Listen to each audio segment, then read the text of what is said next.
Hello students, अब तो हम मैकेनिज्म वाटर एब्जॉर्प्शन यानी कि जल अवशोषण का जो प्रक्रिया है वो कैसे होती है उस पर चर्चा करेंगे, उसको स्टडी करेंगे। तो ये कोई भी प्लांट है, ये इसका रूट सिस्टम है और इस रूट पर एयर्स होते हैं, ब्रांचें निकलती हैं और उसमें फिर रूट हेड्स आते हैं। यहाँ से पानी इस एरियल पार्ट में पहुँचता है और एरियल पार्ट से ब्रांचेज में, ब्रांचेज से फिर लीफ, यहाँ तक पानी में पहुँचना होता है। तो वाटर यहाँ है और इसमें से इसमें होते हुए और कॉलम में होते हुए बीच में डायग्राम का पार्ट होता है कॉलम में भी यहाँ से ब्रांच निकली, ये भी कॉलम, ये वेंस से वेंस भी डायग्राम कोशिका है। फिर यहाँ से इधर सब जगह पानी पहुँचता है। अब ये पानी पहुँचने का जो तरीका है, पाथ है, एक पाथ हो सकता है एपोप्लास्ट, दूसरा हो सकता है सिम्प्लास्ट।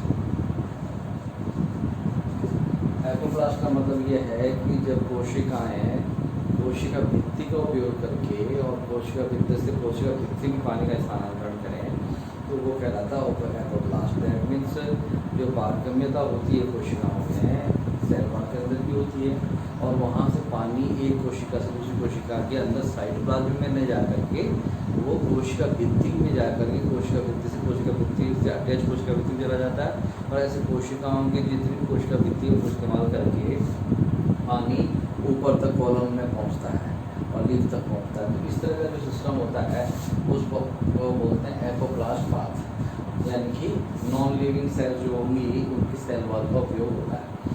दैन सिम्प्लास्ट में साइटोप्लाज्म टू साइटोप्लाज्म जाता है, जिसमें प्लाज्मोडेस्माटा की भूमिका बहुत महत्वपूर्ण होती है। और पानी जब ये कोशिका से दूसरी कोशिका में पहुँचता है तो साइटोप्लाज्म में मिक्स होता है, साइटोप्लाज्म में से दूसरे साइटोप्लाज्म जाने के लिए प्लाज्मोडेस्माटा का उपयोग करके तो दूसरी कोशिकाओं में पानी को एक दूसरे से दूसरे को पहुँचाता रहता है। और वो किस तरह से पहुँचता है वो तो हम जानते हैं करेंगे, परंतु दो पाथ होते हैं, एपोप्लास्ट एंड सिम्प्लास्ट। ये है जो मैंने बेसिक स्ट्रक्चर बताया कि कोशिकाओं में पानी कहाँ से उपलब्ध कहाँ पर पहुँचता है, कैसे पहुँचता है, ये मैकेनिज्म है। अब इस मैकेनिज्म को स्टडी करें तो अपन को दो मैकेनिज्म मिलते हैं, एक तो पैसिव, दूसरा है एक्टिव।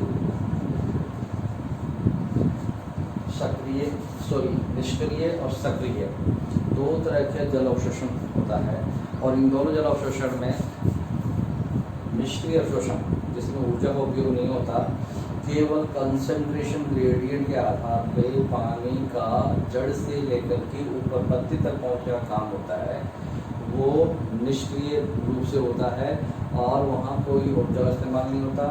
कंसंट्रेशन डिफरेंस के आधार पे होता है और उसमें भी इसका जो वायवीय भाग है, ये ज़मीन सॉइल है, सॉइल के नीचे का पार्ट रूट हो गया, रूट के ऊपर का पार्ट जो वायवीय पार्ट है यानी कि एरियल पार्ट है जिसमें stem, root, branches, stem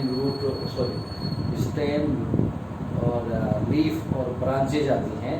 root तो अंडरग्राउंड पार्ट है, वायवीय पार्ट जिसको बोलते हैं एरियल पार्ट कहते हैं, वो स्टेम, ब्रांचेज और लीव्स आती हैं। तो इनमें जो तनाव पैदा होता है उस तनाव के द्वारा पानी नीचे से ऊपर खिंचता है। अब तनाव पैदा क्यों होता है? तनाव पैदा होने का कारण है कि ट्रांसपिरेशन जब होता है पत्तियों में, सूरज की रोशनी से यहाँ पर धूप में फोटोसिंथेसिस होती है और टेम्परेचर हर लीव्स के ऊपर लगता है, चारों तरफ माइक्रो एनवायरनमेंट बनता है और धूप जितनी तेज़ पड़ेगी उतनी तेज़ मात्रा में वाष्प निकलेगी स्टोमेटा से बाहर, जिसको हम ट्रांसपिरेशन कहते हैं, loss of the water in the form of water vapours. तो वो जो निकल रहा है वो ट्रांसपिरेशन कहलाता है। उस ट्रांसपिरेशन के द्वारा प्लांट्स पानी को बाहर निकालते हैं और लीव्स की सरफेस को, सेल्स को बचाते हैं। उस दौरान ही फोटोसिंथेसिस भी हो रहा होता है, स्टोमेटा से कार्बन डाइऑक्साइड ली जाती है, ऑक्सीजन बाहर निकाली जा रही होती है, वाटर वेपर से बाहर निकल रहा होता है, ये ट्रांसपिरेशन बनता है। तो ट्रांसपिरेशन होने की वजह से जो लीव्स हैं उसके अंदर पानी की मात्रा कम होगी, लॉस होगा, तो नेचुरल बात है, फिर उसमें सॉलिड की मात्रा बढ़ जाएगी, कंसंट्रेशन बढ़ जाएगी, कंसंट्रेशन बढ़ जाएगी तो टीपीटी बढ़ेगा। तो जैसे टीपीटी बढ़ता है वैसे वैसे उसमें पानी की डिमांड हो जाती है। तो यूँ कहें कि हम जो लीव्स की कोशिकाएँ हैं इनमें यदि ऑस्मोटिक प्रेशर बढ़ गया, टीपीटी बढ़ेगा तो ऑस्मोटिक प्रेशर भी बढ़ेगा। तो ऑस्मोटिक प्रेशर बढ़ रहा है सॉलिड कंसंट्रेशन बढ़ने की वजह से, तो यहाँ पर इनकी जो ब्रांचेज हैं और ये स्टेम है, इन कोशिकाओं में ऑस्मोटिक प्रेशर कम है। दैट मीन्स यहाँ पे टीपीडी कम है, और टीपीडी कम होने का मतलब है वहाँ वाटर मॉलिक्यूल्स की संख्या ज़्यादा है। तो हायर टीपीडी की तरफ जाने के लिए वाटर मॉलिक्यूल तोड़ते हैं, और यहाँ से जब वाटर मॉलिक्यूल इस कॉलम से पत्ती की तरफ पहुँचते हैं तो यहाँ का टेंशन यहाँ तक आ गया, तो दैट मीन्स यहाँ पानी की कमी होने लगेगी, और इनमें टेंशन क्रिएट होगा। यहाँ से जो तनाव क्रिएट होगा वो नीचे जड़ तक पहुँचेगा, जड़ से रूट हेयर्स पे पहुँचेगा, रूट हेयर से पहुँचने के बाद पानी की डिमांड और बढ़ेगी। तो एक सिस्टम बन जाता है, एक कूलिंग सिस्टम बन जाता है। जैसे यहाँ से यहाँ तक टेंशन दी जाती है, उसकी वजह से वायवीय भाग में जितना तनाव उत्पन्न हुआ उसके कारण नीचे से वाटर मॉलिक्यूल्स अपने आप दौड़ना शुरू करेंगे और वो लिंक्स तक पहुँचते हैं, और वहाँ पर कंसंट्रेशन को इक्वलाइज करने की कोशिश करते हैं। तो टीपीडी में जितना एक पॉइंट पर यहाँ टीपीडी बहुत ज़्यादा है और यहाँ टीपीडी कम हो गया, या टीपीडी यहाँ ज़्यादा हो गया या बहुत कम हो गया, तो दोनों के डिफरेंस के कारण जितना तनाव पैदा होता है उस दृष्टि से पानी के मॉलिक्यूल उसी दिशा में दौड़ते हैं जहाँ पे टीपीडी ज़्यादा हो गया। टीपीडी ज़्यादा होने का मतलब डिफ्यूजन प्रेशर डेफिसिट का अंदर ज़्यादा होने का मतलब उस एरिया में सॉल्यूट की मात्रा बढ़ गई है सॉल्यूशन के अंदर, और वाटर कंसंट्रेशन कम हो गई है। तो वो सब वाटर कंसंट्रेशन जहाँ पे कम हुई है उस इलाके में वाटर ज़्यादा पहुँचे, इसलिए क्या होता है जहाँ टीपीडी कम है ऑलरेडी या ऑस्मोटिक प्रेशर कम है, वहाँ की कोशिकाओं में हायर कंसंट्रेशन वाटर मॉलिक्यूल्स हैं वो लो वाटर कंसंट्रेशन की तरफ से पहुँचते हैं, और वहाँ पहुँच करके उसमें सामने स्थापित करते हैं। तो ये पैसिव टाइप का वाटर एब्जॉर्प्शन है, और ये 95% वाटर की पूर्ति प्लांट्स के अंदर इसी मेथड से होती है, पैसिव वाले मेथड से होती है, जबकि एक्टिव वाला जो एब्जॉर्प्शन होता है उससे केवल 4-5% तक जल का अवशोषण होता है। तो पैसिव जो होता है उसमें खाली कंसंट्रेशन ग्रेडियंट का खेल है। तो कंसंट्रेशन सीधी किससे प्रभावित हो रही है, जितनी मात्रा में ट्रांसपोर्टेशन हो रहा है उतनी मात्रा में एब्जॉर्प्शन बढ़ जाता है, यानी जितना ट्रांसपोर्टेशन होगा उतना एब्जॉर्प्शन होगा। तो एक दूसरे के समानुपाती है, एक दूसरे की डिमांड है।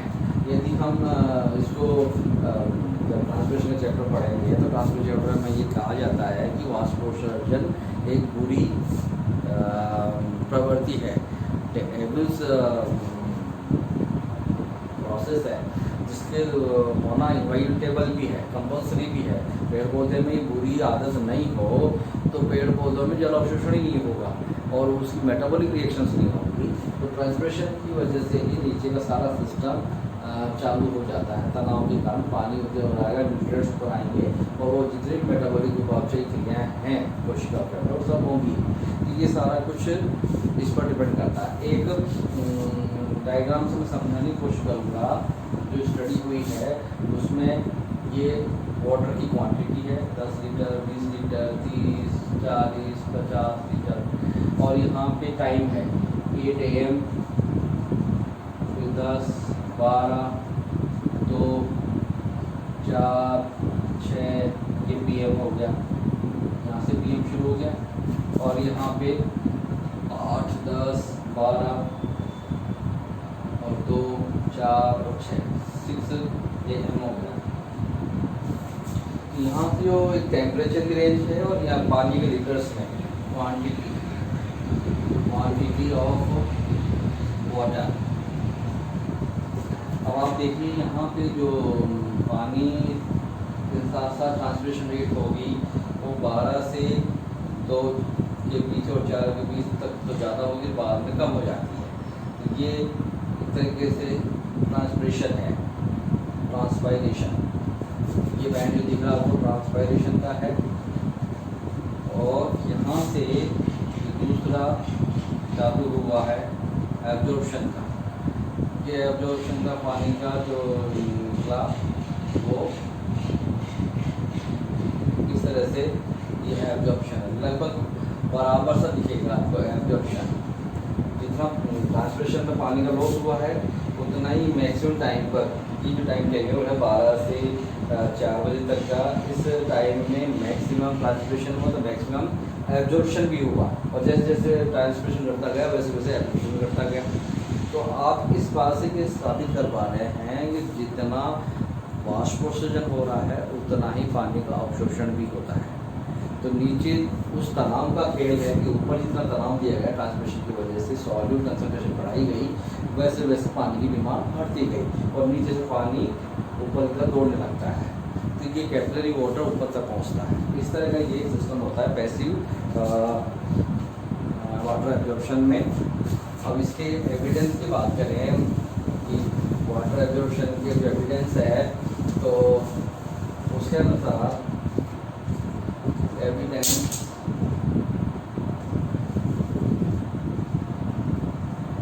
ऑफ वाटर एब्जॉर्प्शन वो भी पैसिव एब्जॉर्प्शन। तो उसमें जब रूट सिस्टम को हटा दिया जाता है, रूट सिस्टम जो हटा दिया गया, रिमूव कर दिया गया, तब भी वाटर एब्जॉर्प्शन हो रहा था। और कुछ स्टडीज में तो ऐसा पाया गया कि रूट सिस्टम नहीं होने के उपरांत भी ज़्यादा मात्रा में एब्जॉर्प्शन हुआ, यानी कि ऊपर का जो वायव्य भाग है और उसकी जो लीव्स हैं उनमें जो मेटाबॉलिक रिएक्शन हो रही थी और ट्रांसपिरेशन हो रहा था वो कंटिन्यू कर रहा है और उसमें वाटर एब्जॉर्प्शन नीचे से हो रहा है। तो रूट्स नहीं होते भी पानी का जो सोर्स मिल रहा है वहाँ से सीधा पानी एब्जॉर्ब हो रहा है, तो वो तनाव के कारण ऊपर पानी सेल्स के कॉलम के द्वारा जैकेट के द्वारा पहुँच रहा है, यानी कि वेसल्स के द्वारा पानी ऊपर पहुँच रहा है। दूसरा इसका जो कहते हैं एविडेंस है वो नेगेटिव प्रेशर डेवलप हो जाता है। जितना ज़्यादा ट्रांसपिरेशन होता है उतना ही ज़्यादा नेगेटिव प्रेशर जाइलम की सेल्स के अंदर डेवलप हो जाता है, ऊंचा बढ़ जाता है, यानी नेगेटिव प्रेशर बनेगा जैसे जैसे ट्रांसमिशन रेट बढ़ती जाएगी। और रेट ऑफ वाटर एब्जॉर्प्शन मोर और लेस इक्वल टू ट्रांसपिरेशन। और ऐसा आपको मैंने अभी बता दिया कि जितना ट्रांसपिरेशन है उतना ही एब्जॉर्प्शन भी हो रहा है। ये भी कैप्टन है, transpiration is equal to absorption, यानी कि पानी का जो हो रहा है अवशोषण वो ट्रांसपिरेशन पर डिपेंड कर रहा है। तो ट्रांसपिरेशन जितना हो रहा है उतने पानी खींच के ऊपर जा रहा है। ये एविडेंसेस हैं। तो ये इस तरह से आपको पैसिव या निष्क्रिय जल अवशोषण की प्रक्रिया समझ में आई होगी। और अब अपन बात करते हैं